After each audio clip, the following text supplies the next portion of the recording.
thought you meant the band Unearth. Yeah, exactly. Yeah, Unearth, the band, the Christian metal band. Are they Christian?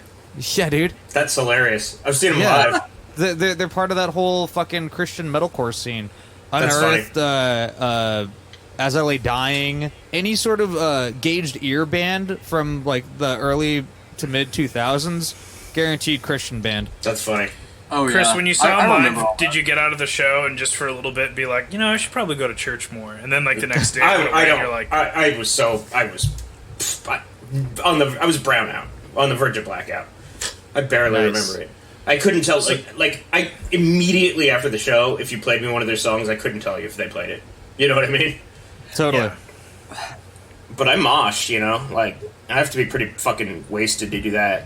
I don't. I can mosh sober, man. I get in there, and I get right in. When I go to a show, the first thing I do is I go, "Where's the pit, boys?" And stone cold sober. There are a lot of dudes who do that. Yeah. There are a lot of sober guys in that. Elbow people, I fucking throat elbows. For sure. Probably especially at an Unearthed concert. Yeah. Oh, probably. Yeah. There's probably lots of straight edge guys there. Yeah. Well, straight edge religious zealots, or just like the I call them the Mosh for Christ crowd. Oh yeah. Okay. Yeah. Mosh for Christ. Yeah, dude, Mosh for Christ. Me personally, whenever I go to a show or whenever I step into a barbecue joint, I ask, "Where's the pit?" Because I want to see that pit master. Nice. I'm sorry, we went off for so long. I wasn't even thinking about the podcast anymore. Well, I'm just busy thinking about barbecue and mosh pits now.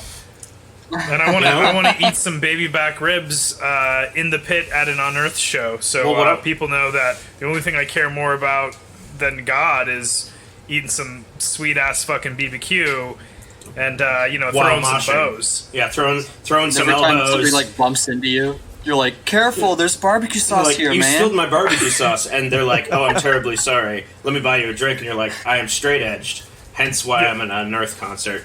No, thank you. No, thank I you. will take a soda. No, that's the next level. So you eat the ribs first. So you got them barbecue hands, right? Oh, you don't need a wet now. You get in the pit and everyone's like, "Why is this guy just barely touching everybody?" And I'm like, "'Cause I'm wiping off my hands."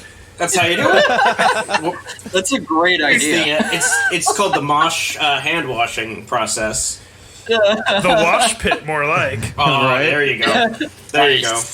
Ooh, now we're talking. I'm just thinking though, if back it's one of these wash pits and everybody's fucking covered in barbecue sauce, wouldn't it just be a bunch of dudes moshing covered in barbecue sauce, and you can't wipe it anywhere because everybody's covered in barbecue sauce? True. I'm sorry to burst your bubble, but I'm starting to see holes in this plan. That's why you don't want it to go mainstream, man. No. Yeah, only a few people at the show are aware of the underground barbecue ring. Yeah, that's going just on some downstairs. asshole shows up with barbecue hands and he's like, "I'm going for the wash pit." They're like, "Dude, it's not Wash your week." pit? More like sauce pit. He also, exactly. More like sauce pit. Anyway, we are the History Boys, and I am Christopher Whedon, History Boy. I'm Tyler Armentrout, just thinking about barbecue and history. I'm virtually sitting next to Zach Mack. I'm Zach Meck. I am a history boy and an apprentice pitmaster.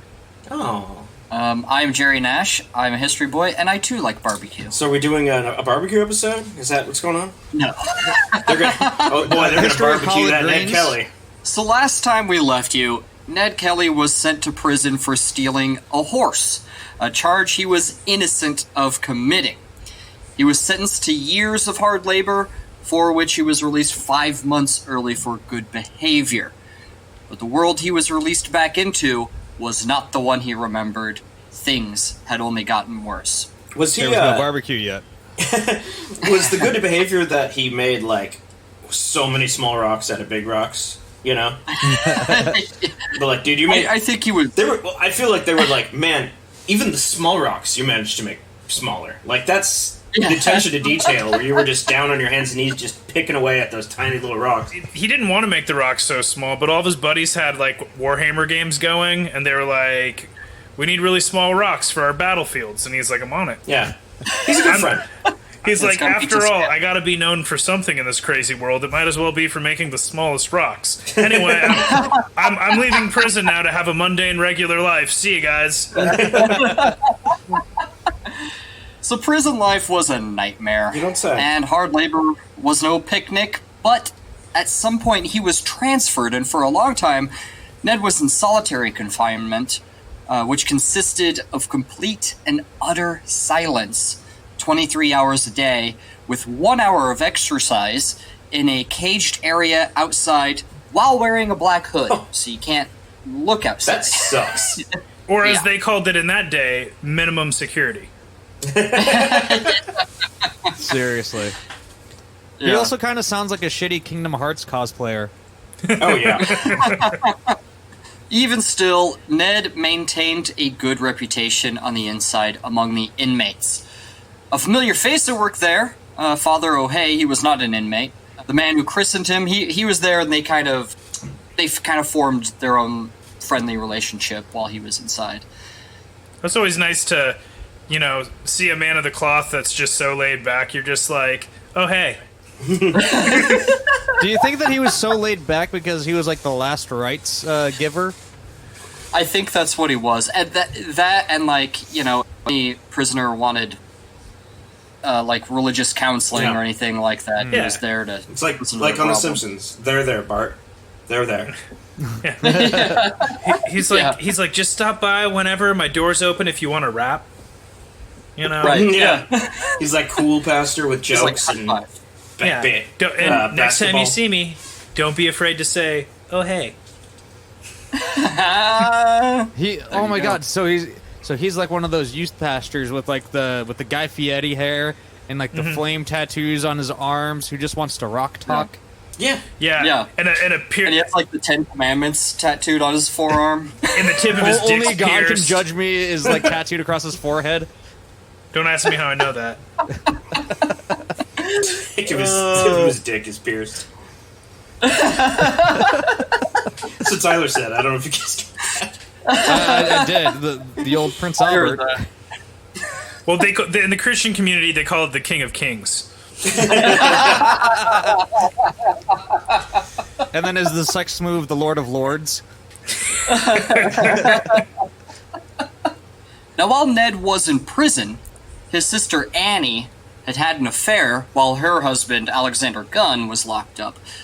She had an affair with a police officer named Ernest Flood, who was just doing it because he was looking for more information on the Kellys. Why is everyone laughing? Is everyone just named after the last thing they saw? My name's Flood, and his name's Gun, and his name's Dingo. Fucking just living in Australia. I was just thinking he was giving old Annie his flood, Oh, yeah. Of semen. Piss. Piss. Right? Right, guys? Yeah. Yes. Pee on Piss that girl, shit. like adults do. Yeah. As we call it, adult lovemaking. I mean, I learned all of my sex ed from R. Kelly, so that checks out. Oh, God.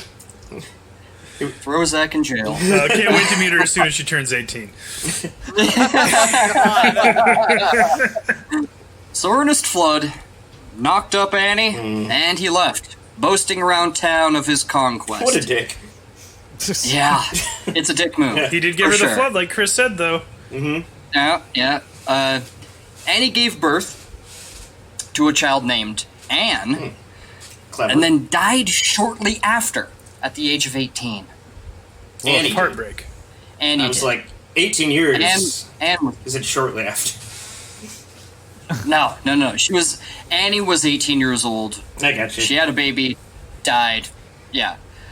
Ellen took care of the new baby Anne, but like her own child with Bill Frost, baby Anne died of diphtheria not long after that. Frost. So yeah. So their little family graveyard is pretty depressing to look at. You have two babies, you have the father of the house, you have a daughter, all these people. And two of those are because some cop came in looking for evidence against the Kellys. Looking for some puss, you mean? Wow. Well, case closed, it looks like. Jeez. That's fucked up. Out in It Victoria. wasn't a cold case, if you know what I mean. Oh no. Heyo.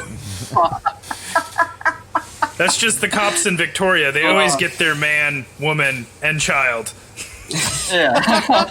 That's fucked up, dude. That's fucked up. Oh my god. That is fucked up. Not now, just then. Then. It was a long time ago. Okay, so Ellen Kelly also became involved with a 23-year-old Californian horse thief named George King. Now, King was said to be an excellent horseman and maybe even served in the Civil War. Maybe. Maybe. Maybe. Allegedly. Yeah. Seems a little far west. I don't know about he you said guys. it. He's like, they're never going to know that California wasn't part of the Civil War. Now, despite being 20 years, or nearly 20 years his senior, they had 3 children together and were married in 1874.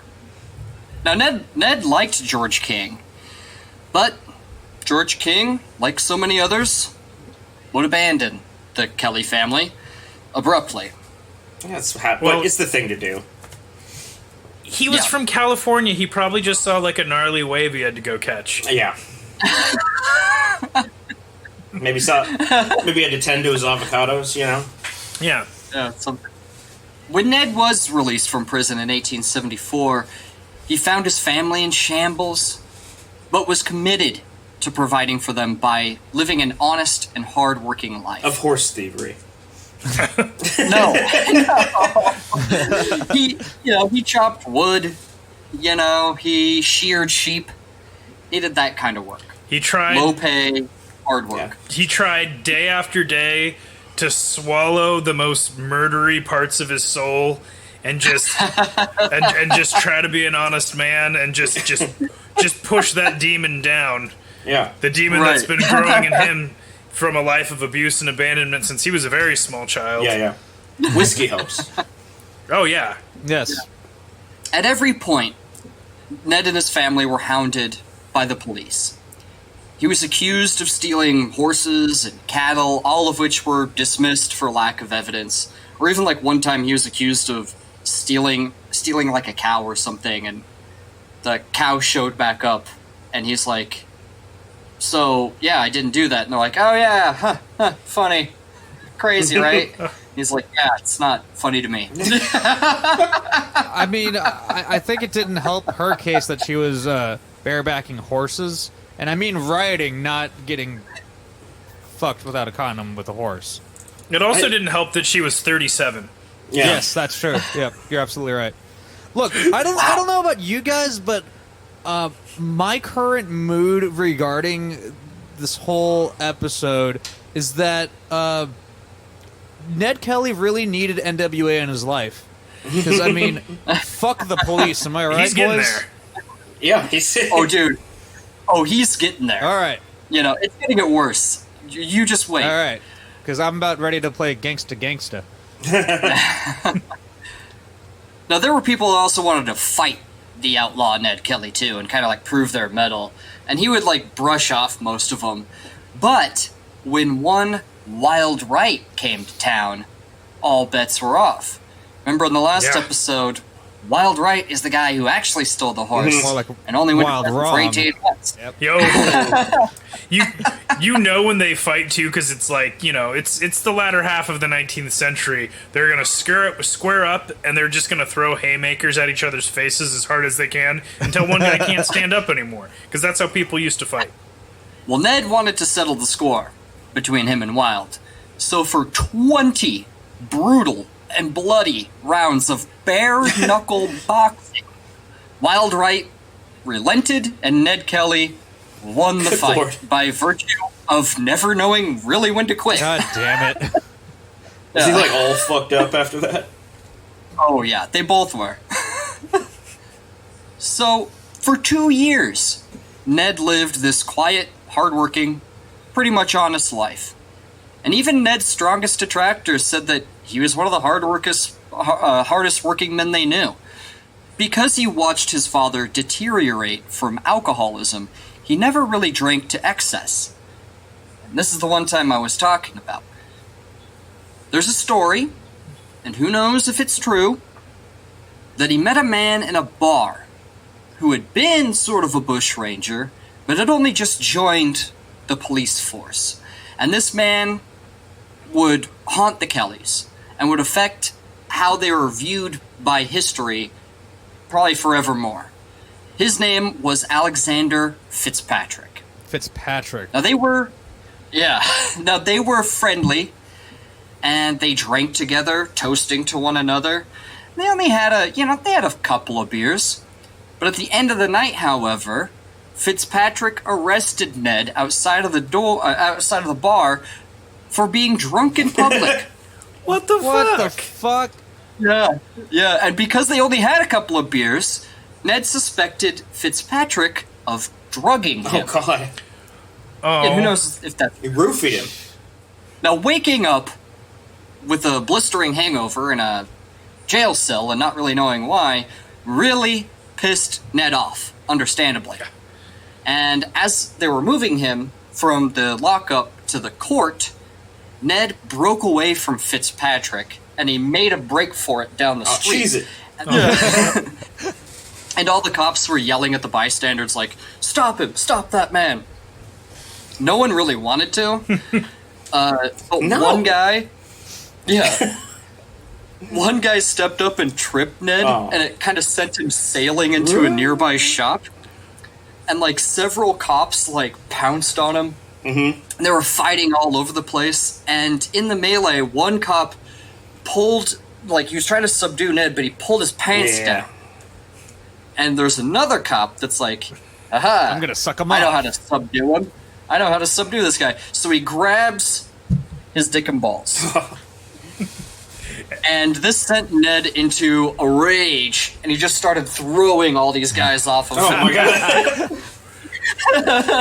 Yeah, I mean, it was almost understandable, but I think it was more of like an emotional thing, because when he grabbed his dick and balls before he started flailing, he shouted, "I'm not gay, I'm not gay." And everyone was like, why are you saying that? He's like, "I just want everyone to know extra hard that I'm not."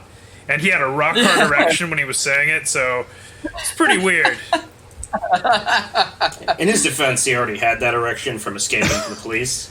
He also said that. He was like, "Oh, I had this before they pulled my pants down." Typically, You don't know who's for to believe. he said typically running away and making a bad situation worse for myself gets me very aroused. It wasn't until the magistrate came and broke up the fight, and he was like, "What is wrong with you guys?" And Ned actually, like, peacefully surrendered to, like, the magistrate. He, like, put his hands out and, like, they cuffed him, and he walked away like silent as a lamb. They put another little handcuff around the tip of his dick. They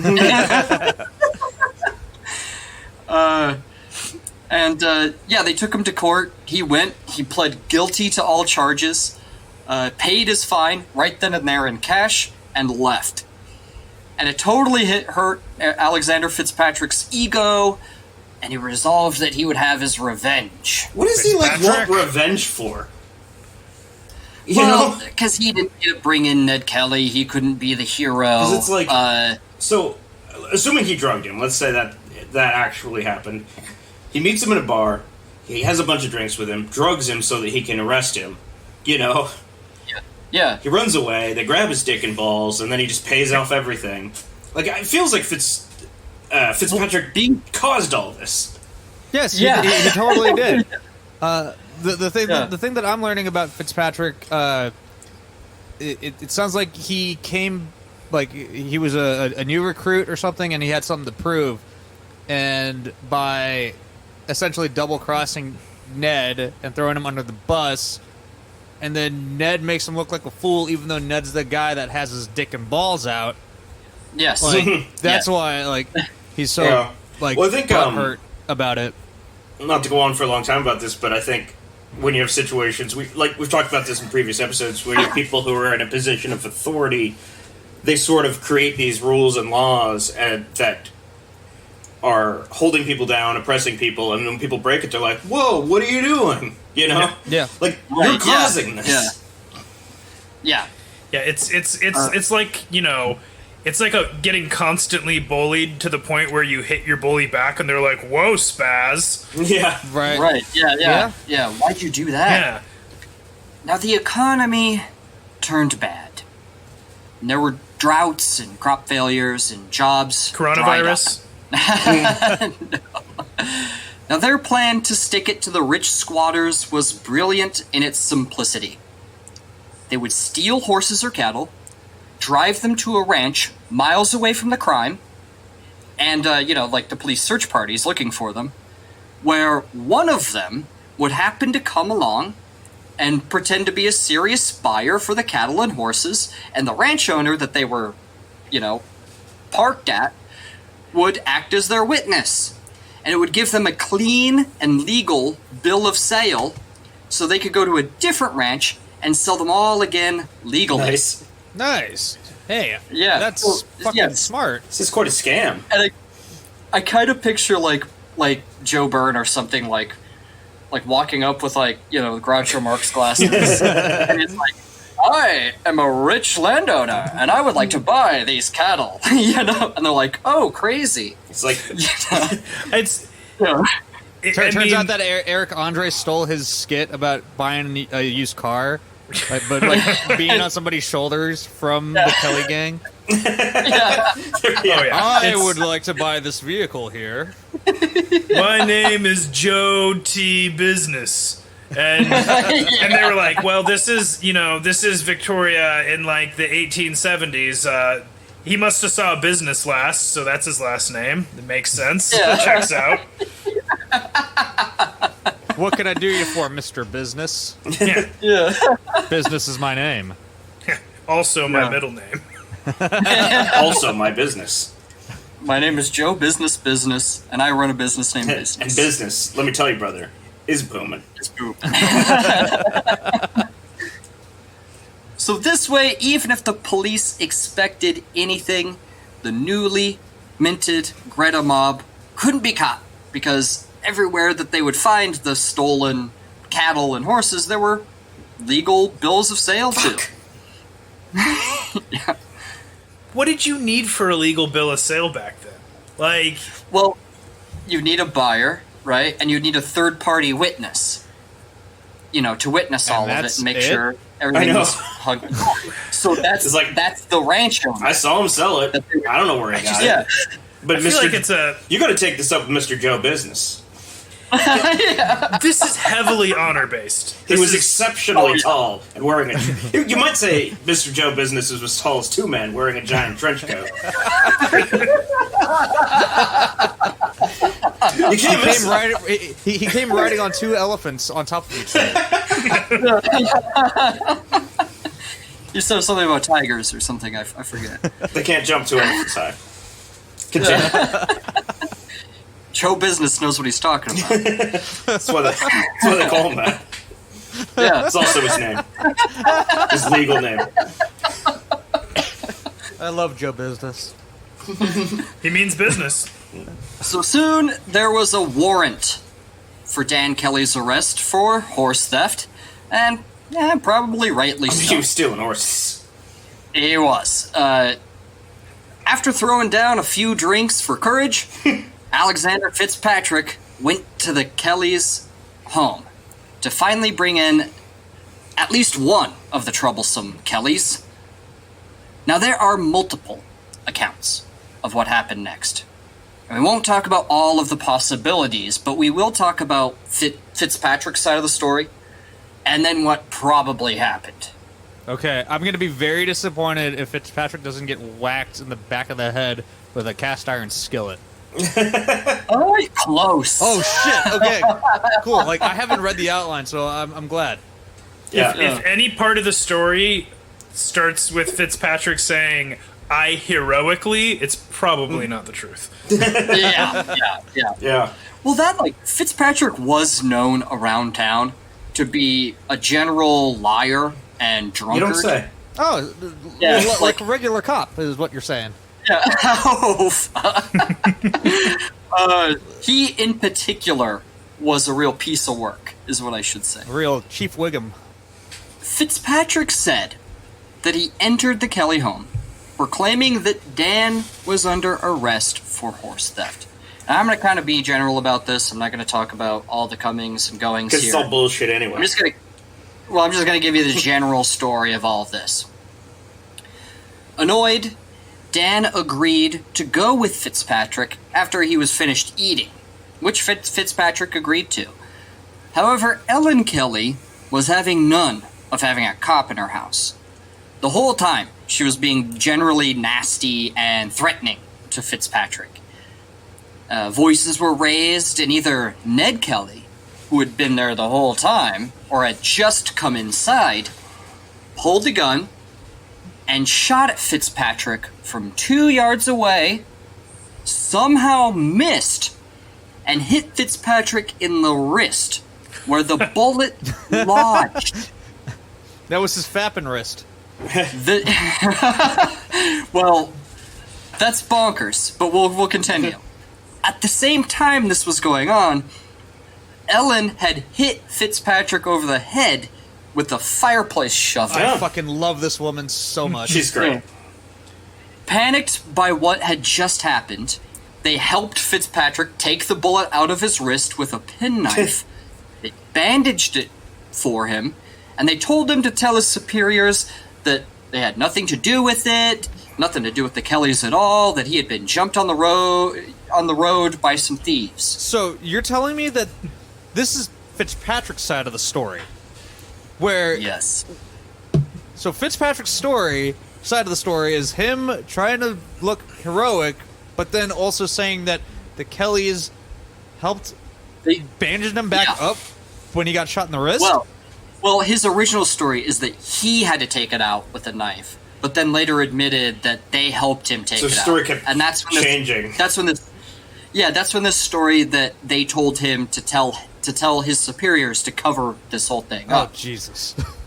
Now, this story is absolutely ludicrous. First of all, Ned was a crack shot.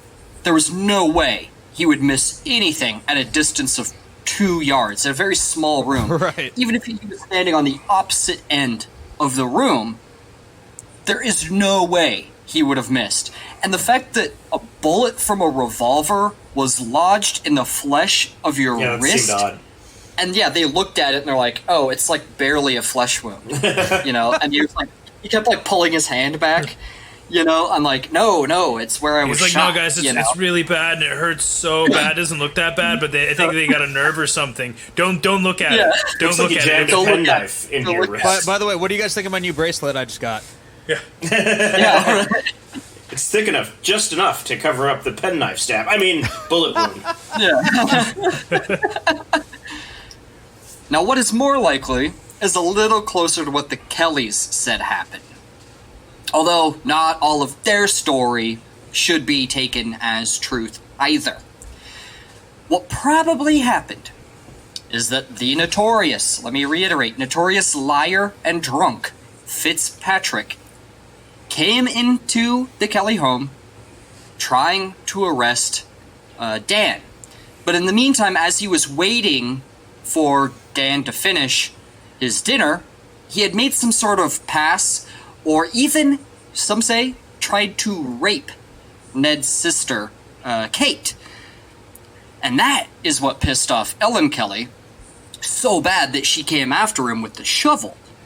And they also claim that Fitzpatrick pulled his gun first in the melee, and he hit his own hand against the hinge of the front door, causing a minor flesh wound in the fight. He was bleeding. God damn it. Multiple sources even say that Ned wasn't even present for the incident.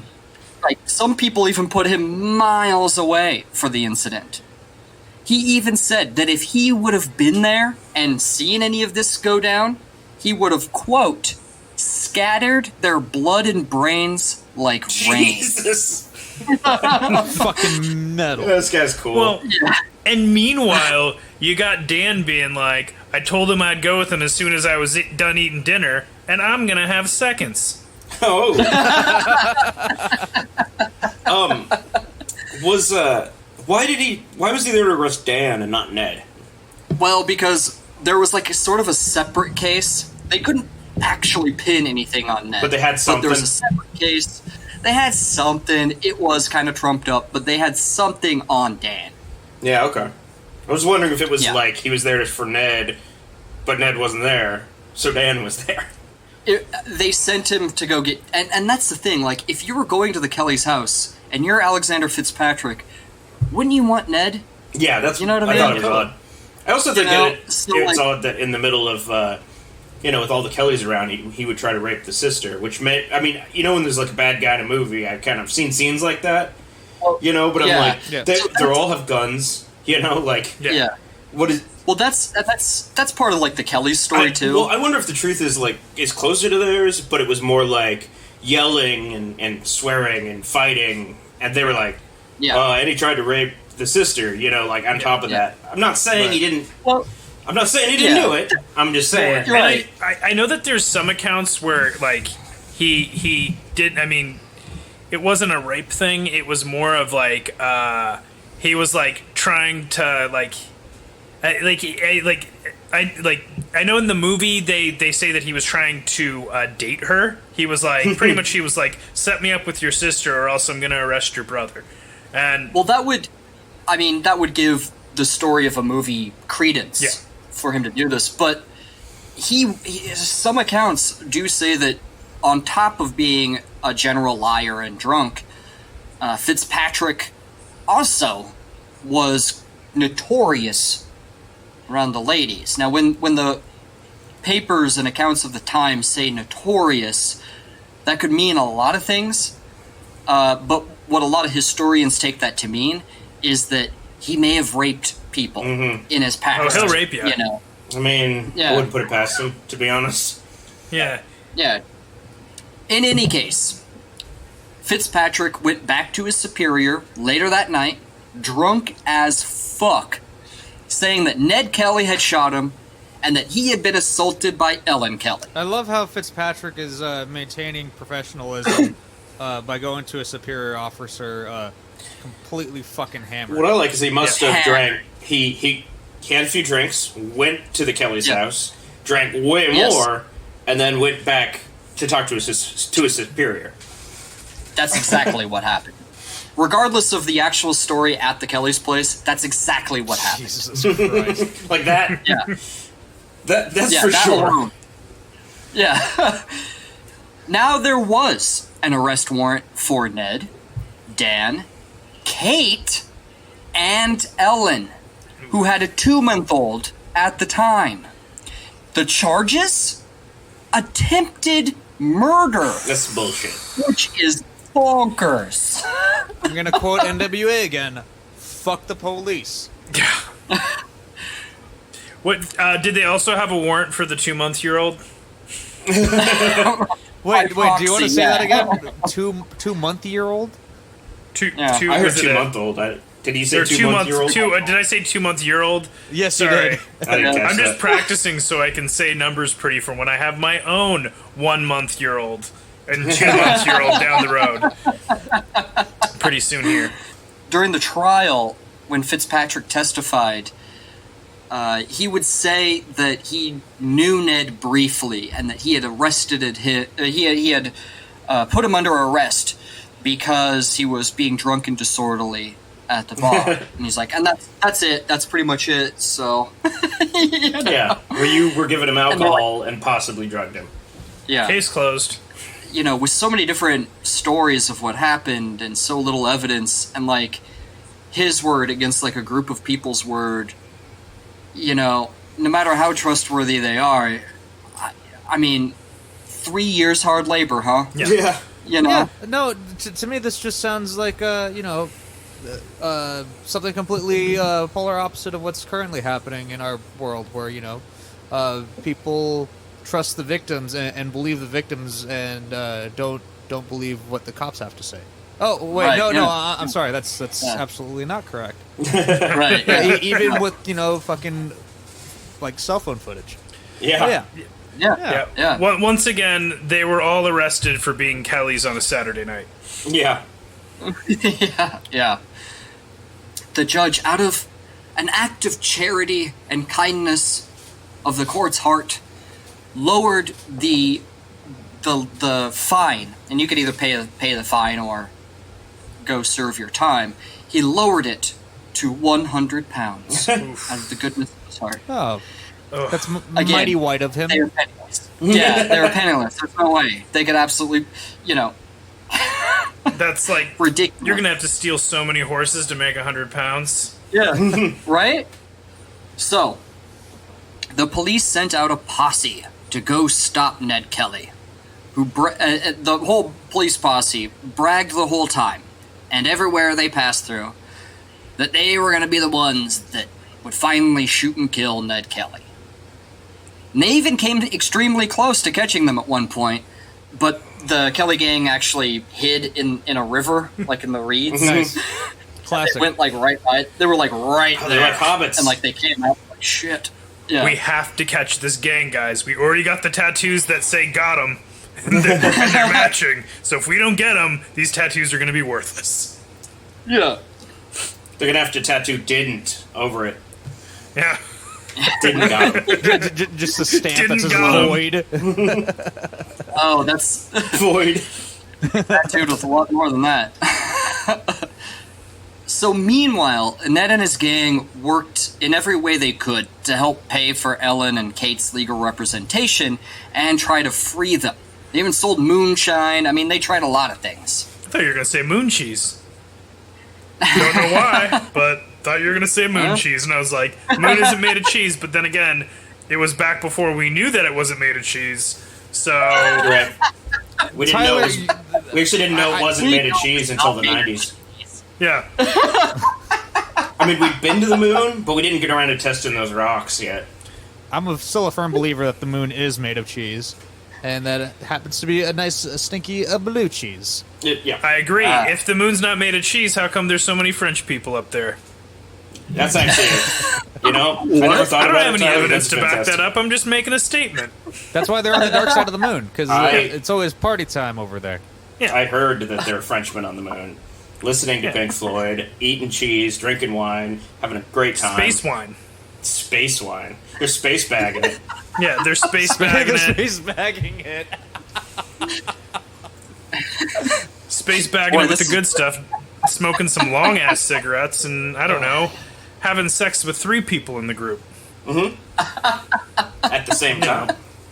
They made that up. Yeah.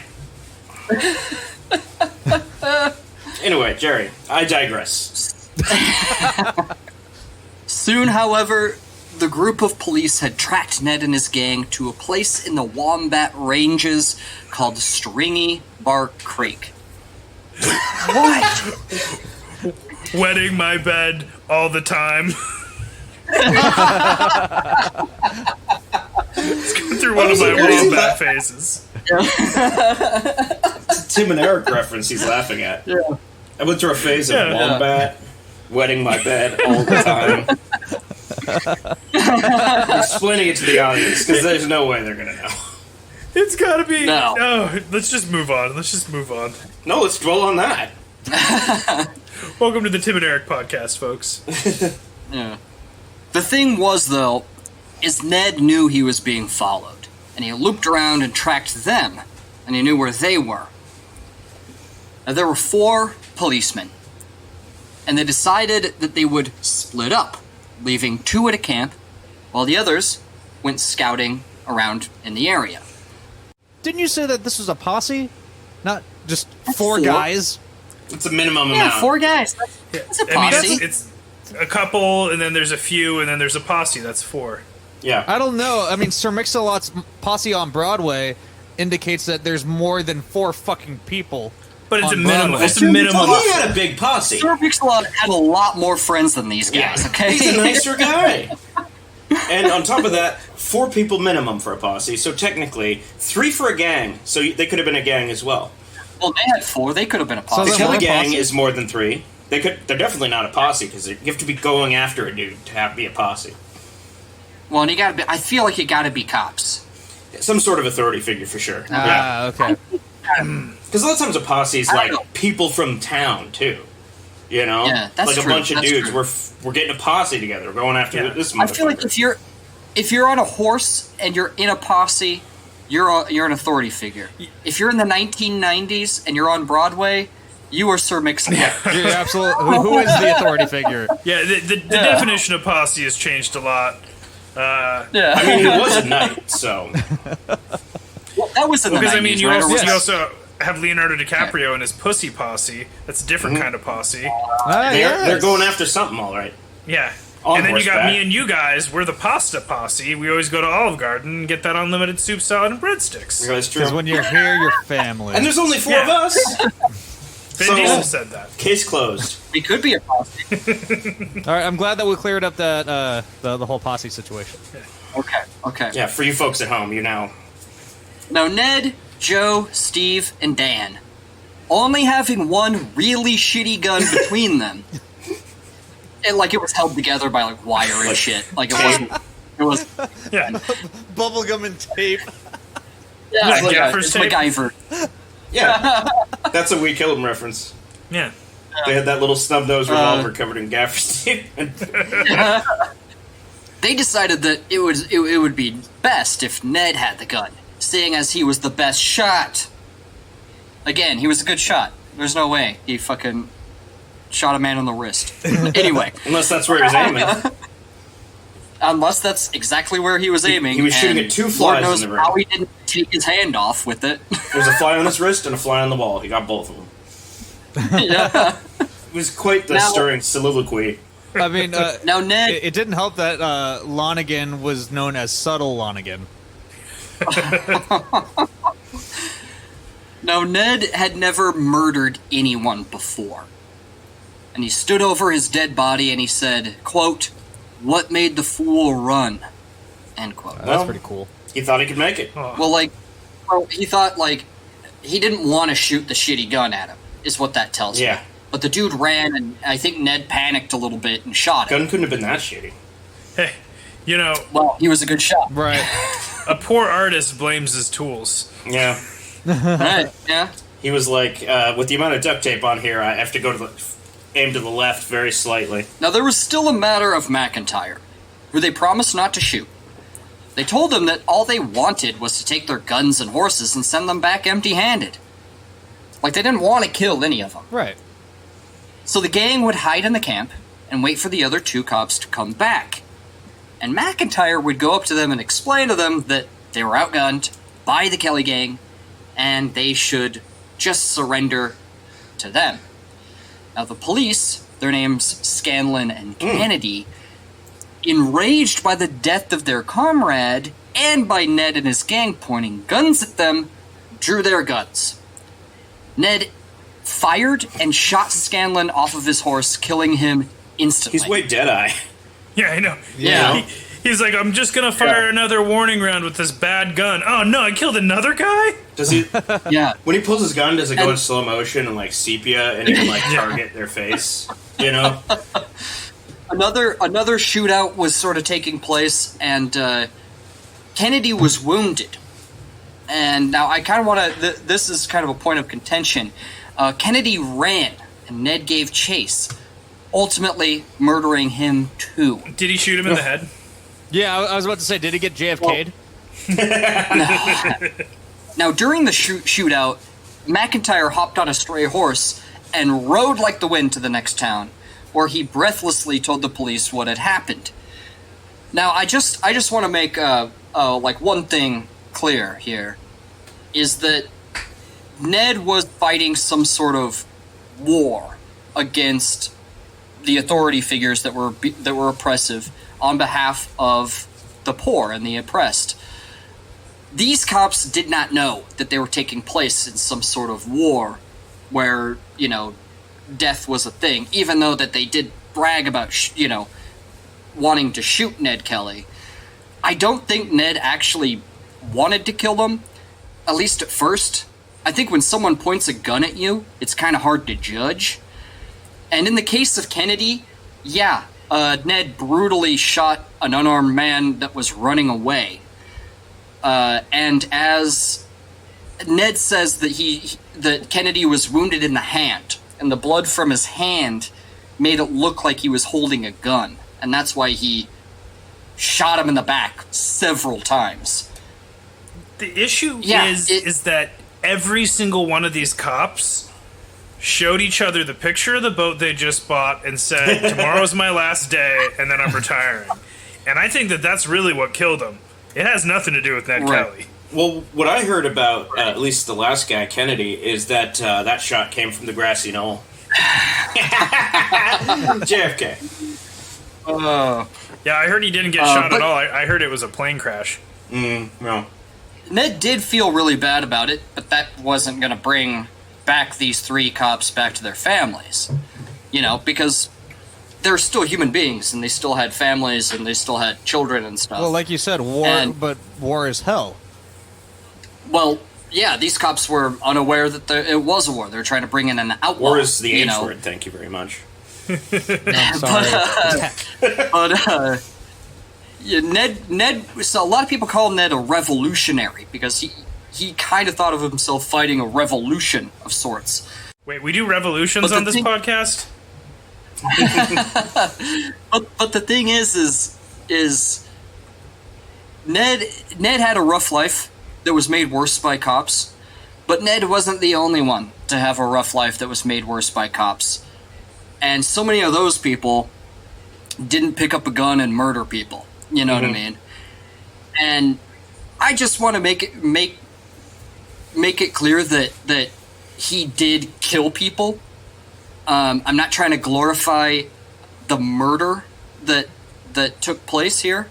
But what I am saying is that Ned had his reasons, whatever they are, whether you agree with them or not. Like Zach said earlier, you know, war is hell. Yeah, you know? and in this case, the old adage is, you want to make an omelet, you got to crack a couple eggs. Yeah, their families wouldn't agree with you. But absolutely. I would happen to agree with you, though. Yeah, I mean, the it's sad for the victims' families that this has come to this. It's terrible. I mean, I think it's safe to say that any life lost is unjust. You know. Well, and Ned also thought that one of the cops was Ernest Flood. Oh, interesting. Yeah, he actually, at least that's what Ned says. He says that he thought Officer Lonigan was Ernest Flood. Did he look like Ernest Flood? Maybe Did he look like Flood? Well, it was nighttime. They all looked like Flood. I didn't mean to kill him. He just looked like this other cop that I really wanted to kill. Yeah. Everything went red, and they all turned into Flood. Yeah. I think history might be more understanding if Alexander Fitzpatrick and Ernest Flood were the cops that were murdered.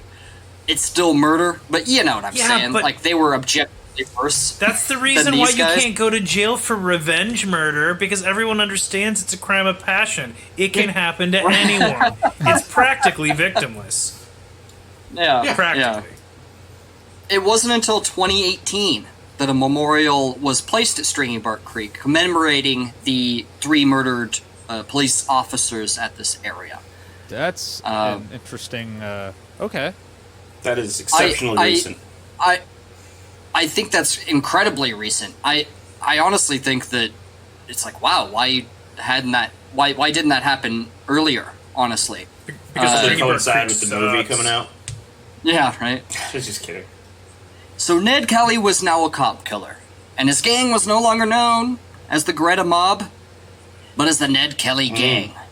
Warrants were issued, and Ned's bounty was raised to 500 pounds. That's and big word boy. went out.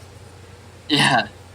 Word went out that there were punishments for anyone aiding the Kelly Gang or providing the police with false information.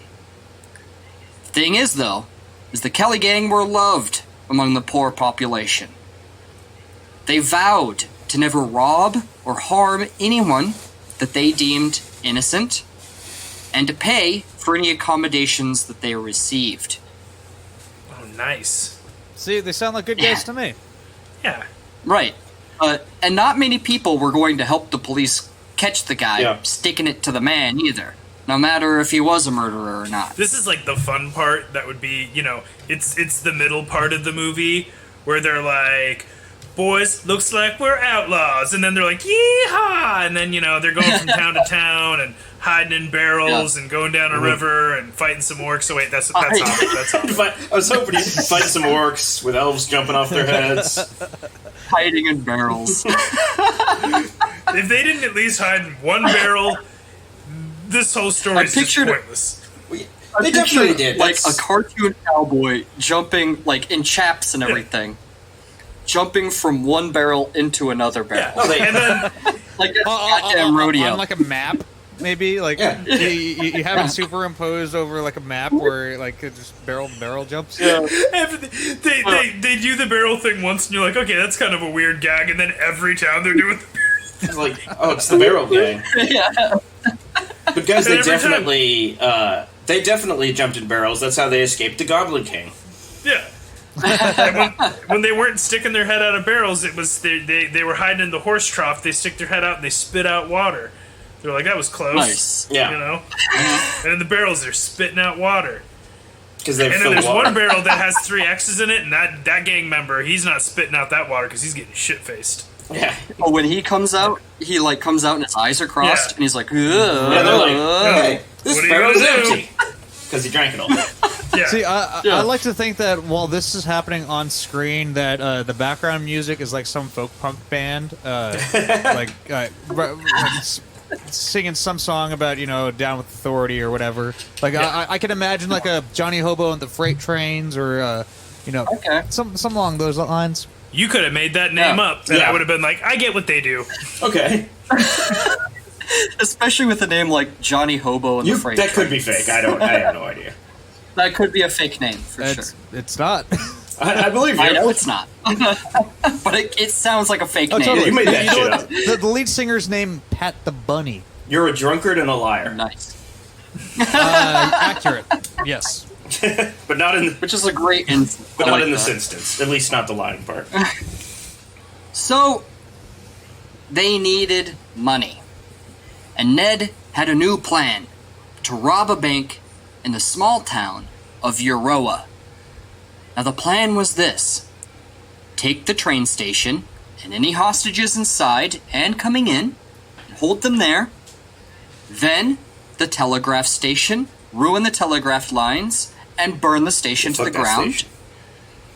After that was taken care of, they would go rob the bank, and then ride away with all their money.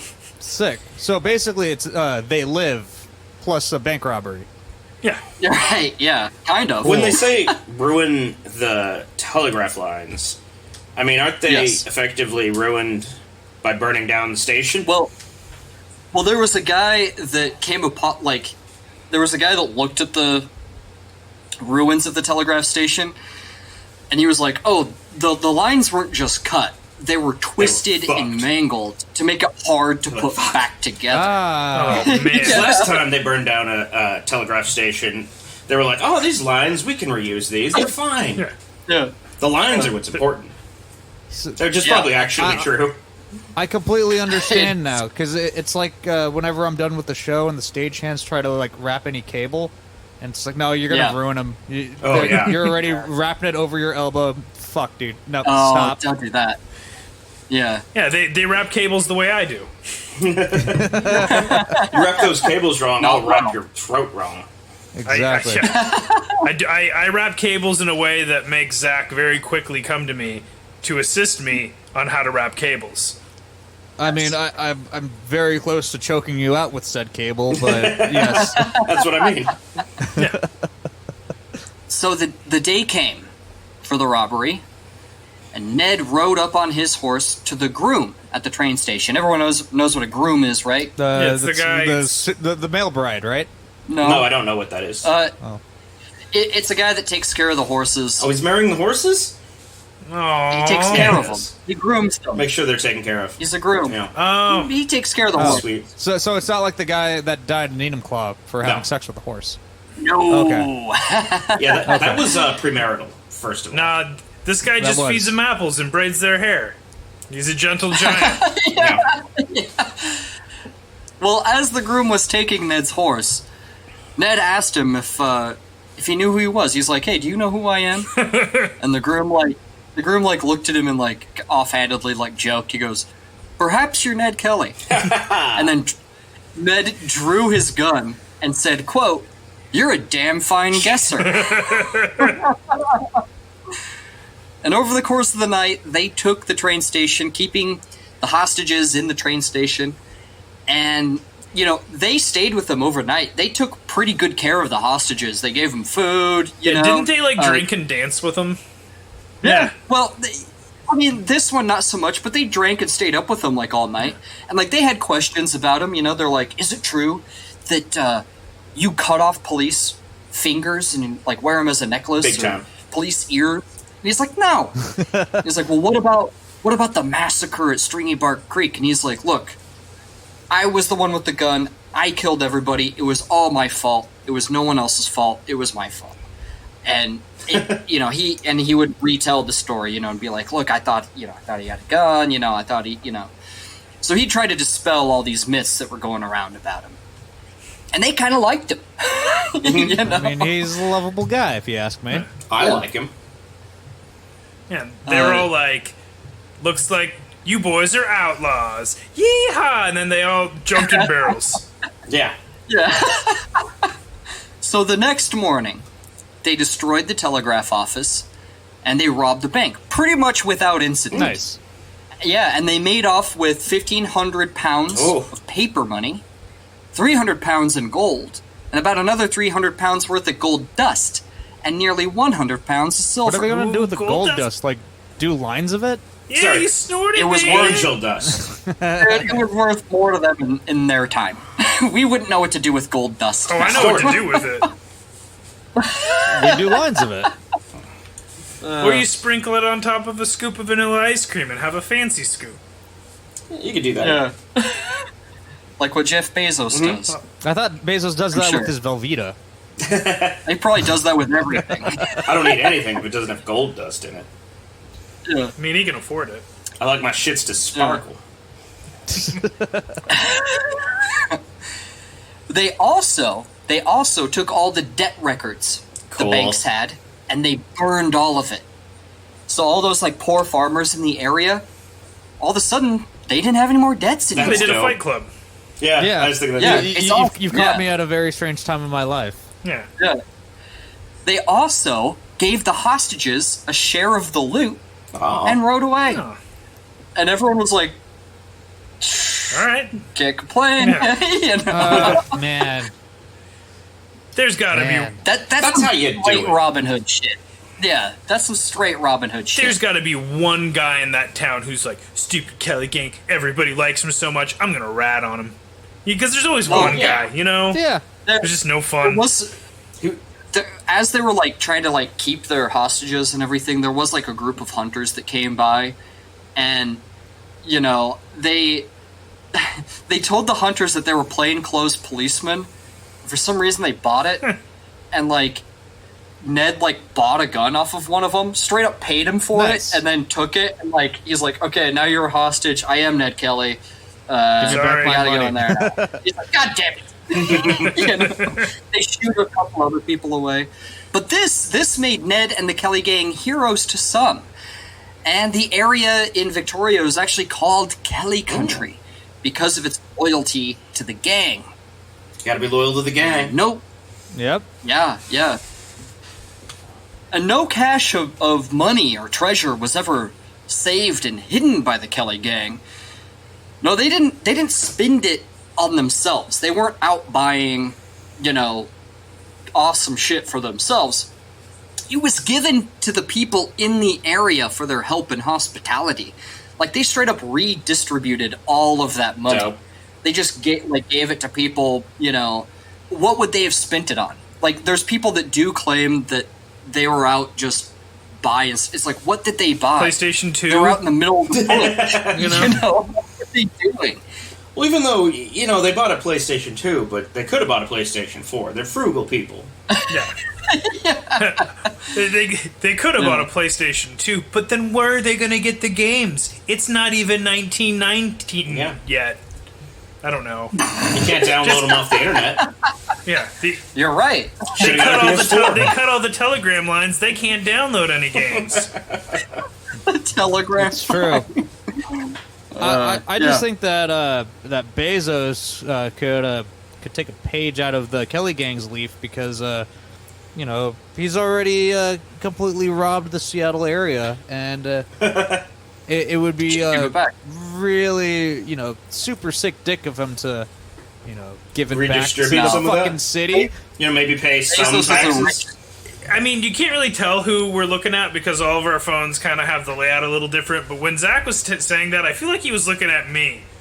No, I swear to God, I was not. Bezos is a rich squatter, if he's anyone in this story. Yes. He's one of the many. So this didn't stop the police, though, from arresting Kelly's sympathizers. Even though it was a really bad PR move to do so, the sight of the police leading away, let's face it, innocent people in chains through town just because they were Kelly sympathizers didn't do them any favors. Yeah, I can see that. Yep. They held people without trial or anything, any evidence at all. They just knew that they were loyal to the Kellys. They held them I think 102 days passed before the last Kelly sympathizer was released from prison. Jesus Christ. Wow. Yeah. For nothing, for no reason. Ned even funded his sympathizers' legal defense teams. And the ineptitude of the police force, and the fact that they seemed they couldn't seem to catch the Kelly gang had many wondering if the police shouldn't be more like Ned and his gang. Yeah, they should be robbing people instead of killing people. I mean, the cops are already robbing people. Yeah, I think Ned's proving a point. For sure. You can't catch me anyway. This police force is a joke, But could you imagine joining a police force where you're one of two cops in a backwoods area, and there's threat of a person to come and rob your town who has killed cops before? Yeah. I would be terrified. For sure. There's no way. Because I would quit my job and become maybe an optometrist. Blacksmith. Anything. I would be the milkman. Oh, yeah. I bet you he's would getting laid. be spraying hot milk everywhere. Mm-hmm. Yes. And semen. Now, one newspaperman, he didn't agree that the cops should be more like Ned, and he wrote that there was nothing the police could do, considering his own poor town only had 2 cops guarding it. But Ned read that paper, and he was like, 2 cops, eh? Yeah, perfect. And it gave him an idea. I'm going to rob the 2 cops. And this is where Ned Town comes into play, right? Yeah. Do you think he was 2 cops, but how many milkmen and optometrists are there? I want to make sure all my T's are crossed and I's are dotted here. I don't want to get ambushed. Yeah. The next bank they were going to rob was in that newspaperman's hometown of Jerilderie. They would ride up to the police station, hold it up because they knew they only had 2 cops. They would lock up the cops in their own cells, take their uniforms, and spend the whole day pretending to be new cops. They're the new cops. I like how in a town this small, you definitely know the cops. So you're just you're like, we're the only 2 cops in the town. Who are you guys? We're like, we're the 2 new cops. You got 4 cops now, brother. Don't you feel safe against the old? They're like, hey, we're doing better. Against the old Kelly gang now? They're like, no, we weren't worried. Yeah. They're like, where'd you guys come from? Melbourne, Brisbane, Brisbane. And they're like... East Brisbane, Melbourne, Victoria. The Gold Coast. Yeah. Never heard of it. You guys seem all right in my book. Yeah, they walked around the town and all sorts of stuff, pretending to be cops. I I want to hear more about, like, this should be, in the movie that I'm going to make, this is going to be like an hour of them just going around. Actually, hey, do you remember Red Dead Redemption 2? There's that whole section where you're, like, deputized in that small town. Yeah. I wonder if this is kind of what inspired that. Well, that happened a lot in the American West, too. You know, where you would get some unsavory people as your law enforcement. A lot of times this story, more than any story I've heard from the United States West, this story reminds me more of Red Dead Redemption than... Wait until we do, because I want to do some American Outlaws, too. The American Outlaws are a lot different than Ned Kelly. I'll just tell you that. They weren't fighting for high-minded ideals. Yeah. It's the American way, not being a good person. But yeah, once they were established as sort of new cops, you know, it was kind of a day, they would go rob the bank, you know, as kind of dusk fell. Wait a minute, you were the cops. You're like... Yeah, like they would wait till like the bank is closing, you know? You're like, hey, I there's started to like the city. new cops. You know? Officer Joe Business and Officer... Barn. Yeah. Barn Barnstein. Yeah. One of them even pretended to be drunk and like came in through the back door. Like the clerk. Joe Business. Well, I guess it happened all the time. So like, we need to make this real. One of us in here, guys.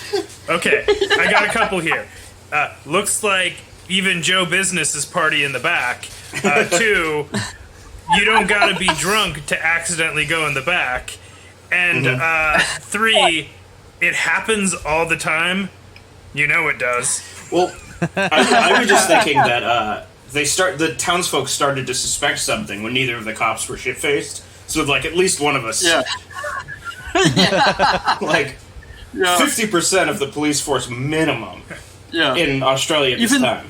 Yeah, even like So that's half. I guess you would call him like a police chief.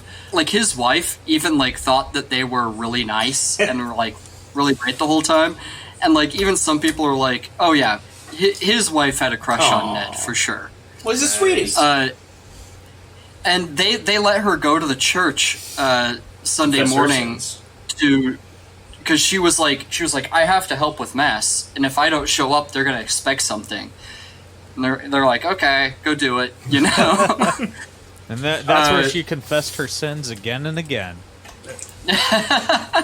All night. So yeah, they entered the bank. They started holding it up, but the bank manager, he was taking a bath at the time. In the bank. And like these guys like these guys There's a burst bank bath. Yeah, he's like totally Scrooge McDucking it. It's full of gold coins. Well, the weird part is that the bathtub's in the middle of the bank. Yeah. It's just one big room with a tub in the middle filled with gold coins. Yeah. The bank. I'd like to make a withdrawal. Jump in. Put on your swimsuit. Jump in. Yeah. It's The water's fine. It's a slightly above average sized tub. It's tepid. So they came in, pointing guns at him, and they're like demanding the keys. And the bank manager's like, God damn it. And he goes, all right, I'll give you the keys. Just let me finish my bath first. And so, like, Ned was, like, slightly amused by it. And he, like, told Steve Hart to keep watch over the bank manager. And, like, Steve Hart, he wasn't super down. Mm-hmm. Like, he was more of, like, a straight up outlaw Joe type. Business job. Yeah. Steve wasn't really down with, like, not robbing the innocent people. So because he was a little incensed about having to keep watch over this dude taking a bath, he stole the bank manager's watch. He's like, I'm taking this, like, put it in his pocket. You waste my time, I waste yours. I didn't go to 4 years of criminal school just so I could wait for some guy to bathe. I didn't marinate for 4 long years in that salty criminal brine. Yeah. Plus another 4 years of medical school after that. So after they robbed the place of over 2,000 pounds, again burning all the debt records they had, Ned and his gang bought everyone in town drinks at the bar. Yeah. And the Pixies were playing in the background. Everything was great. Yeah. They had a pretty good night with everybody, like, because there's a lot of people living in town that were kind of roustabout kind of guys. My kind of guys. And they also, like, cleared up rumors, again, that there was going around. Ned actually wrote a letter while he was in Geraldry called the Geraldry Letter, where there's a lot. It's a very historical document. There's all this stuff. He basically outlines why he's doing what he's doing. I'm not going to read it to you because I think I've already told you why he's doing what he's doing. But if you do want to go see it, the Geraldry Letter, and hear it from Ned himself, it's pretty cool. But yeah, they were there, and the angry bank manager appeared at this point, and he was demanding his watch back. And Ned was like pissed off at Steve Hart for taking it. Like, Steve Hart gave Ned the watch. Totally mine now. And Ned was gonna hand it to the bank manager, and then like paused for a second, and then handed it back to Steve Hart, and he goes, "You hand it back. Give him the watch back like a man." He's like, "Okay." Like, he himself had to hand it back over. So basically, Ned was the dad of the gang. He's just like, "Son, you've disappointed me. Give me it. No, this is a lesson that you need to learn by yourself." I did not send like, you to 4 years of criminal school for you to be a petty thief. And then he threw him in the lake to teach him how to swim. Yeah. A lake full of money. Oh. So for 17 months after this, the gang disappeared into the bush, redistributing the wealth from the Geraldry job and preparing for what came next. Now, the new plan was a bit more complicated than their other simpler heists, because this wasn't really going to be a heist. Now, this was war. It was war against the oppressive police, and it was war against the rich squatters, and it would be brutal, and it would be bloody. You see, there had been a friend, a Joe Burns, that had been feeding the police information about the whereabouts of the Kelly gang. And even though it was like a lifetime friend of theirs, they couldn't forgive this sort of betrayal. They were all that sounds saying like a shitty friend. Yeah. They were all saying Boo Earns. So, Joe Byrne and Dan Kelly went to the man's house, which was guarded by 4 police officers. However, when the man himself, like the actual informant, opened the door and Joe Byrne was standing there, Joe Byrne instantly and coldly shot the man in the head and killed him in front of his pregnant wife and mother. They don't call him Joe Business for nothing. Of course, he was the bottom half of Joe Byrne was the bottom half of Joe Business in the trench coat 2-man thing. Yeah, Right. I can't. I mean, and to do something like that with 4 cops there, the entire police force is just a crazy move. 2 towns worth of police force. I just really hope that he had like a cool one-liner, like snitches get stitches, and then pulled the trigger. I think all it was is the dude opened the door, they went blam, and then just walked away. Yeah. And like the family was like And screaming. the cops were like in those 2 guards in Monty Python and the Holy Grail, where it's just like, hey! Hey! You're right. I was also thinking like, oh yeah, we'll wait here until you get back. Yeah, we'll leave with you. Like, no, you stay here. Like, Look at my Python. oh, him! And 2 of the I thought you were cops talking about the guard. You got my note. Yeah. Well, I got a note. Now the police that are supposed to be guarding the place, they were hiding in the next room, pissing themselves. Here they come, they're going to kill us all. But this murder may have been Ned's plan all along.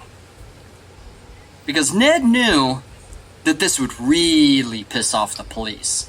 And that they would have to send in the big guns. a police train to come and stop him.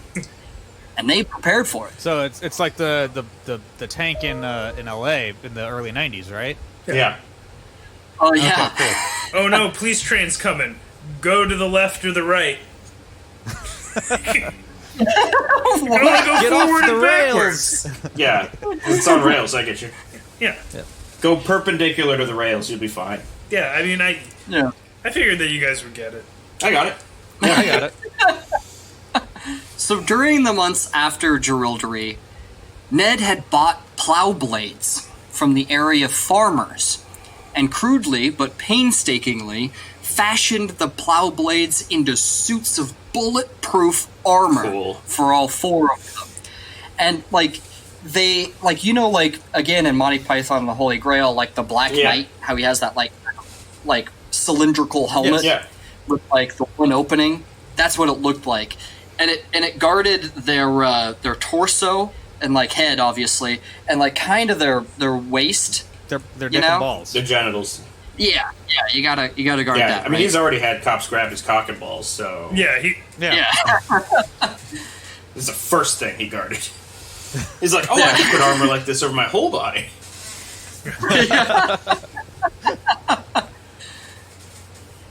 And there was also a steep turn on the railroad tracks near a very small town called Glen Rowan. Put a penny on it. Yeah, well, they would dismantle these train tracks at this turn, and what it would do is, as it was coming around the turn, the train would derail and like blow up. And then as the train was burning and the wreckage was burning, the gang would go down there in their suits of armor and finish off the survivors, of the surviving cops. They just like boom, boom, boom, and like kill all the rest of them. Right.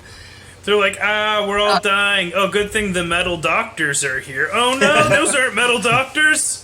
Those are metal murderers. Yeah. Yeah.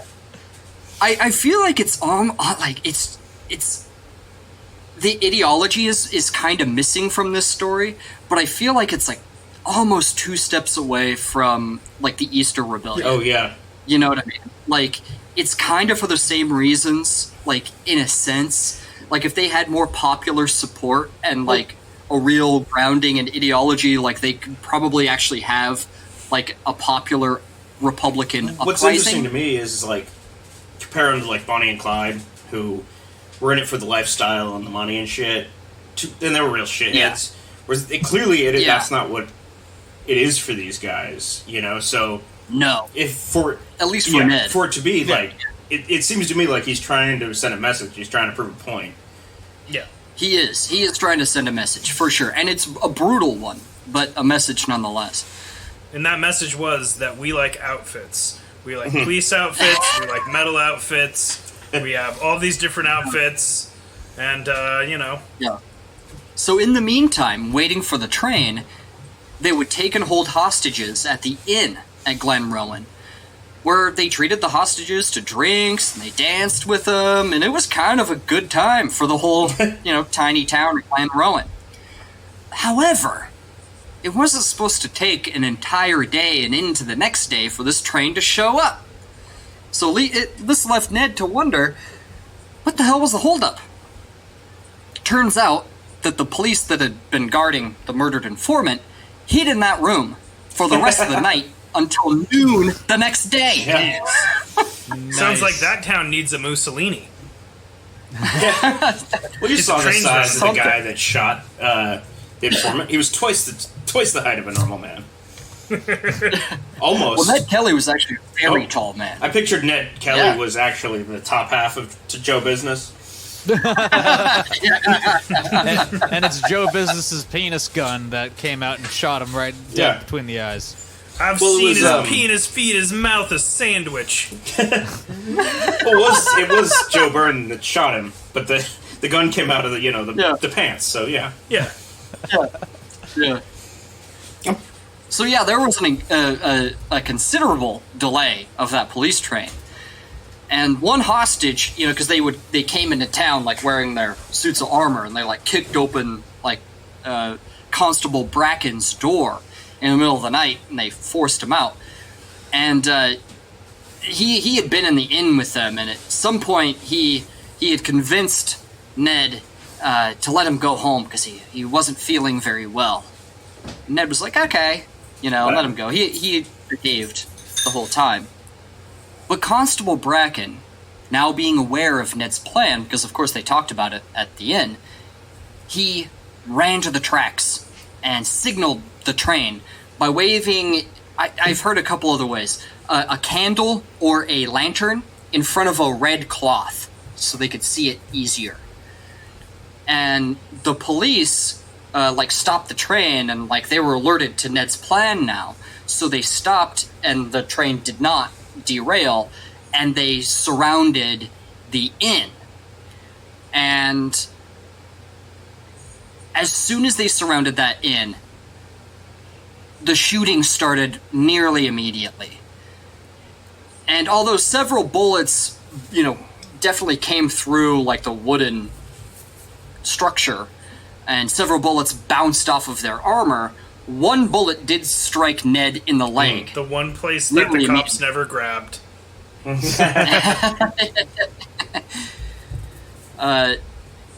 And soon, everyone was yelling, hey, there's women and children inside. Let us let the hostages go. So they kind of paused for a second, let them run out. Fine. And then for a second, yeah. And then for a second, the police start shooting again because they thought they heard a man's voice. But it turns out it was just the teenage son of one of the hostage families. And they start shooting again. And so now all the hostages stayed inside, too afraid. The remaining hostages, too afraid to go out. Hearing a man's Jesus voice Christ. to them meant that there were only men in there now. So. Yeah. Yeah. It still could have been a man who said something. It could have been the TV. Yeah, probably was. Yes. They're watching This Jag. Oh my god. No, this to me sounds like, the story of the Branch Davidians. Mm. A little bit. I mean, a little bit. minus the fire, but I mean, woof. And maybe they had underage brides in this one too. Yeah, I was going to Yes. say, Ned Kelly wasn't fucking a bunch of kids, so it wasn't quite the same. Right. Yeah. Yeah. Speaking of weird stuff that's in there, I read somewhere that the police had to check the hostages that they let escape because they were afraid that members of the gang would escape dressed as women. Yes. Because they do it for the costumes, man. I would do it. Yeah. Well, the thing is Ned did manage to escape with the hostages in his suit of armor. He was wearing a dress over it. Well, he found this blind spot in the police lines that allowed him to escape, get away from the police. And a lot of people wonder why he came back. And a lot of people agree that he came back because he couldn't just let his brother and his best friends die in there. He had to get them out. He had to do something. Right. So he went back, right? We can't know for sure exactly, but people agree that that's kind of what it was. So he returned to the inn. And upon his return, Joe Byrne was glad to see him, and he toasted to the Kelly gang really loud, and the cops started shooting again, and it fatally wounded Joe. And, Joe, fell down, and, he bled to death very quickly afterwards, and, Ned held him in his arms as he died. And So that's when like Joe a- did his final one-liner, and that's because I'm TNT. Dynamite. Nice. Who's going to be the bottom half of Joe Business now? The band of AC/DC. The It turns entire out the bottom half was inside him the whole time. They're short. It was in his heart. Yeah. He was always Joe Business. Dan Kelly and Steve Hart were hiding in the inn, but Ned didn't know. He didn't know where they were, and he didn't know. There was a bunch of gunfire. He was confused, so he didn't know where they were. He thought maybe they had escaped through that same blind spot too. So he went through that blind spot kind of several times looking for them. Maybe they were there. Who knows? But before Ned could find any of them, however, he passed out from blood loss from the wound in his leg. He got that before escaping and coming back, so he's bleeding the whole time. All the way out and all the way back in. He's bleeding profusely. And he awoke, like, that morning. And there's, like, a mist hanging over the area. You know, it's early dawn. And he doesn't know what's going on. He's like, oh, fuck. Did we win? And so, like... Did we win? Yeah, right? Is this and a so, like, yeah. So tired of running and tired of, you know, living like an outlaw, Ned would make his last and final stand against the police right here and right now.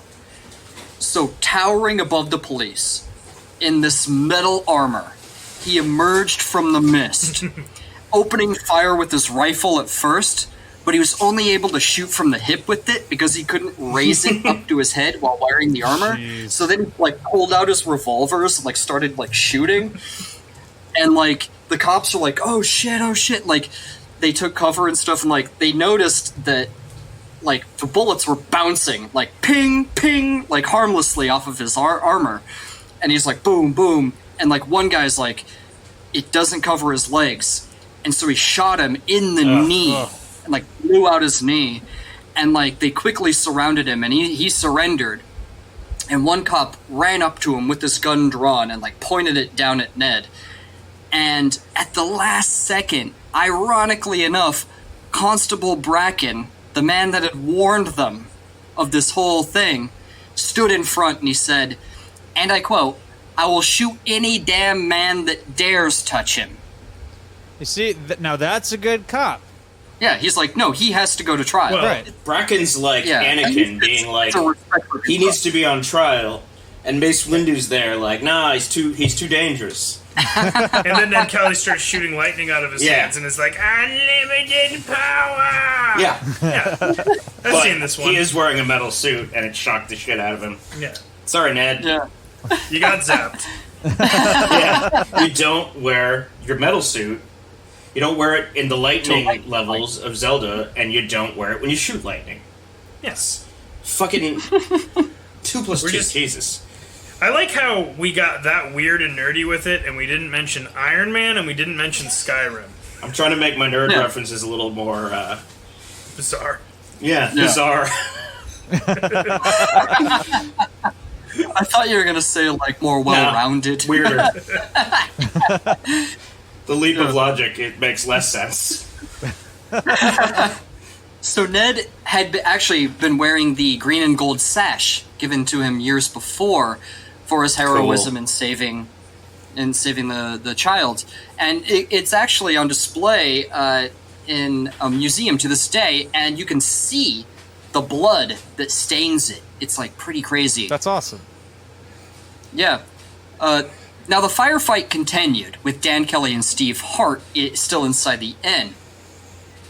And because they came out of their hiding place, they started shooting out of the inn at the police. And the shooting kind of stopped, and the police set fire to the inn.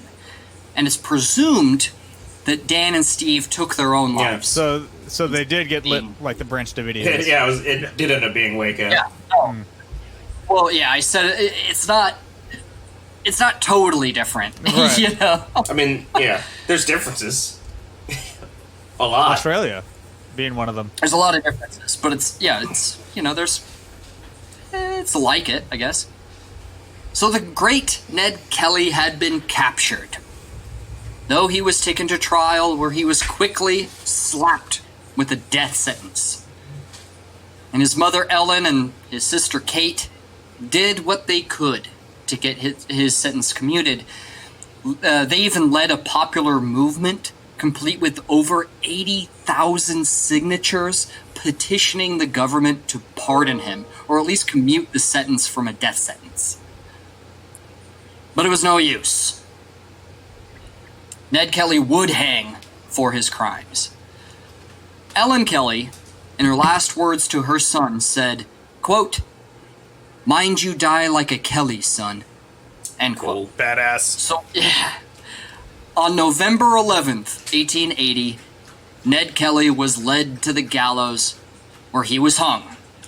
And it is reported that his last words were, quote, "Such is life." But he probably didn't say anything.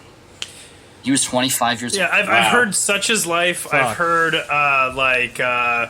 there's a bunch of them. Like, there's like conflicting reports depending on the journalist. Like, some people thought he said "Badeep, badeep, badeep." That's all, folks. Yeah. Which is pretty weird. He was. Nobody really. Yeah. Oh, he was poor. Well, they said he was hung. Nice. Now, his death did lead to certain reforms in Australia, and he does remain a controversial figure to this day. His sister, Kate Kelly, who may have been a bigger part of the gang than is credited to her, would go on to join a Wild West show of sorts, as she was a crack shot and expert horsewoman. So she performed all around as well. She married and had 6 children, although only 3 survived past infancy, with Bricky Foster, who was massively abusive towards her. He was even fined one time in town for using harsh language towards a woman as they were riding through town. He was just reading. Yeah, well, don't do it at all. Yeah, I know, I was kidding. Yeah. So it was one of those cases where he used the word "cunts," but not in an endearing way towards a lady. Not in the fun way. Yeah, it's Australia, I guess. So Yeah. you don't know. He was just generally kind of a shitty dude. I heard he was in a gang. She actually took her children to a neighbor and said that she had to do something, and then never came back. And a couple of months later, her decomposing body was found drowned in a lake, and a lot of people believed it was suicide. Fuck. At least that's the going theory. So, who knows what happened to her, but that's what happened to her. And she was only 36 when she That's died. old on. And Tyler. Yeah. I was gonna say ancient for the time. No, because Ellen Kelly would live through the resulting civil strife caused by her son's death. But the police really left her alone because they were afraid that if they hassled Ellen Kelly anymore, it'd really inflame people even more. Right, yeah. Not a good look. So That's how you get a shovel to yeah, bed. So they let her live modestly, but peacefully for the first time in her life.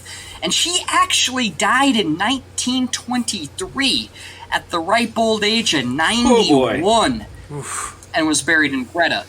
And actually, the last journalist to ever interview Ellen Kelly, they asked her about, there's a conspiracy theory that Dan actually survived and that he was still out there somewhere. And he asked Ellen about this, and Ellen, flipped her lid and she said, "Dan, still alive? For years? And he hasn't come seen his mother? No, he's dead." He better be. Or he's dead to me. I think Yeah. shit, man. This story is crazy to me. It's It it's is. completely bonkers. It's heartbreaking. I mean, I don't know about you guys, but I certainly want to start a revolution. Yeah. More so than ever after hearing this. I do I want to start a revolution after every episode, and I blame Yeah. Jerry. Well, yeah, that too. Jerry's gonna put us all on a fucking watch list because of this goddamn show. It's Why would I? it really is a story of Permanent. your systemic problems where police are forced into situations, whether not forced, sometimes, Right. where they're hassling disenfranchised people, and sometimes are like that fucking Fitzpatrick motherfucker. Whatever happened? What happened to him? What did we go over that? Alexander Fitzpatrick, actually, he went on to live a very long and probably fruitful Good. life. He died May 6th of 1924. Oh, Jesus! Yeah. When was he He born? lived We don't really- longer than We don't really know when he was born, but Yeah, like Had to be like the 1850s.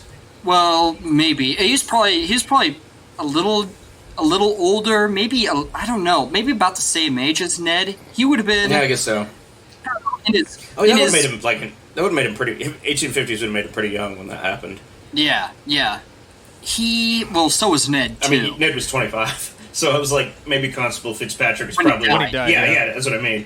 Was probably older than that. Yeah, he's probably the same age as Ned. Yeah, I guess outlived Ellen Kelly. Fuck that guy. You know, probably never punished for me, anything. Like, that guy and to a lesser degree Ernest Flood are like the real bad guys of the story. Like, there's people who are like kind of forced into a situation because of the systemic problems, and then there's people who take advantage of that. You know? Totally. Well, I truly think the four, McIntyre, Lonigan, Kennedy, and Scanlon, are exactly what you're talking about. They were forced into that situation. Those guys didn't deserve to die. I mean, I don't really think anybody deserves to die, but Fitzpatrick was a fucking asshole. If anyone deserved to die, it was him. Yeah. I mean, I don't really believe that we can make that choice. That's my own opinion, but I agree. Fitzpatrick, to me, like, he's the real, like, the system's fucked, but like when you got a guy who brazenly takes advantage of that, fuck that guy. Yeah, should have been Fitzpatrick and Flood there. Well, you even said that where it was like, these are just cops doing their job, you know, or are they perfect? No. You know, neither was Ned.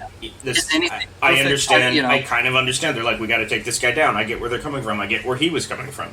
Yeah. You know, I mean, you could argue Ned Kelly was a guy who was mad about the system and decided to kill innocent cops over it. You could say that. I think it's not. Good. You absolutely could. To say that he was simply that. Oh, that's unfair. It's just unfair. I think that he was a victim of a system that held people like him down. And what was he ever going to do? Absolutely right. There was no way that he was ever going to just be like, I'm going to do right. Because when he tried to do right, they still tried to take him down. Because he was a Kelly, you know? Yeah.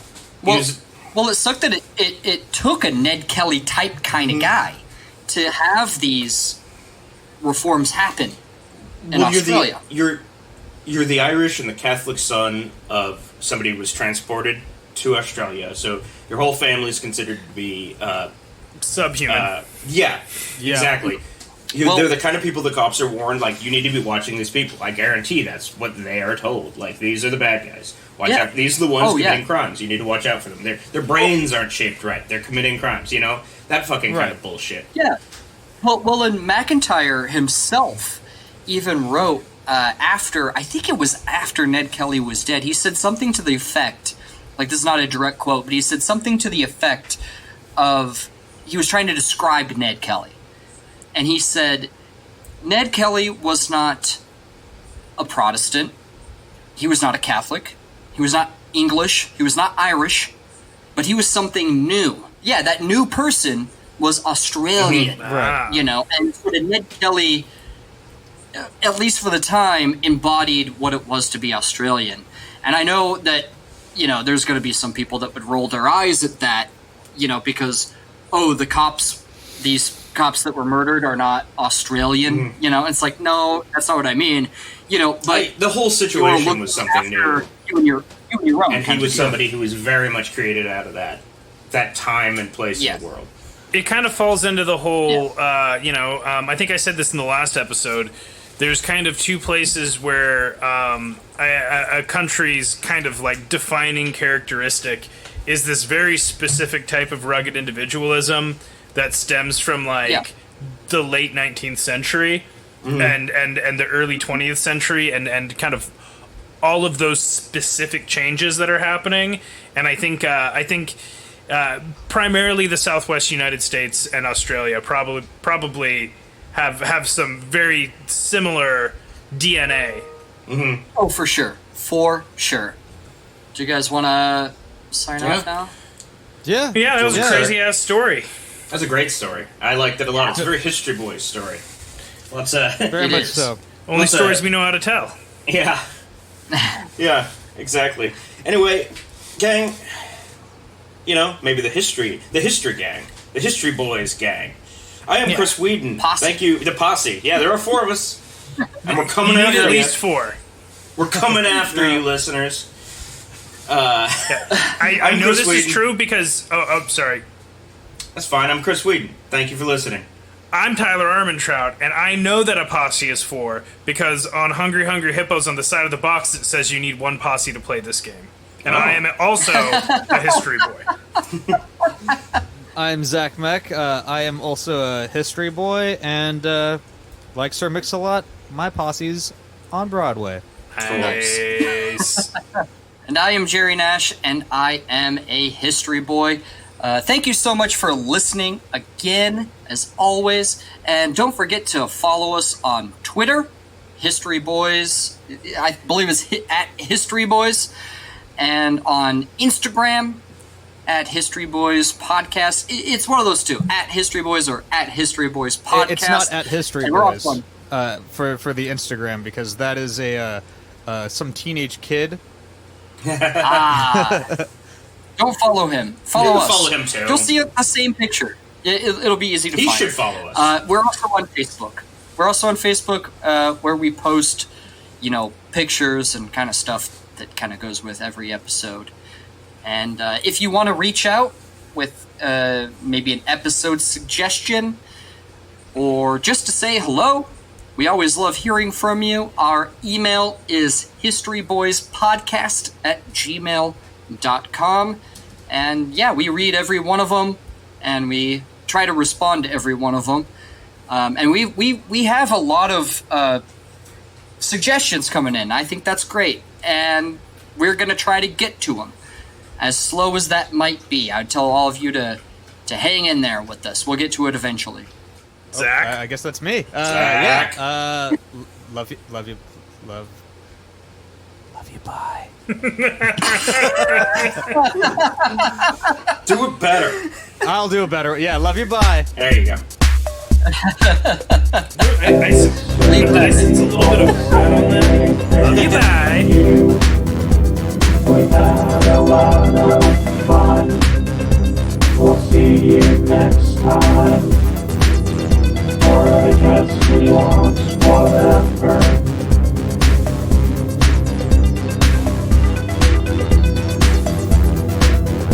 Whatever.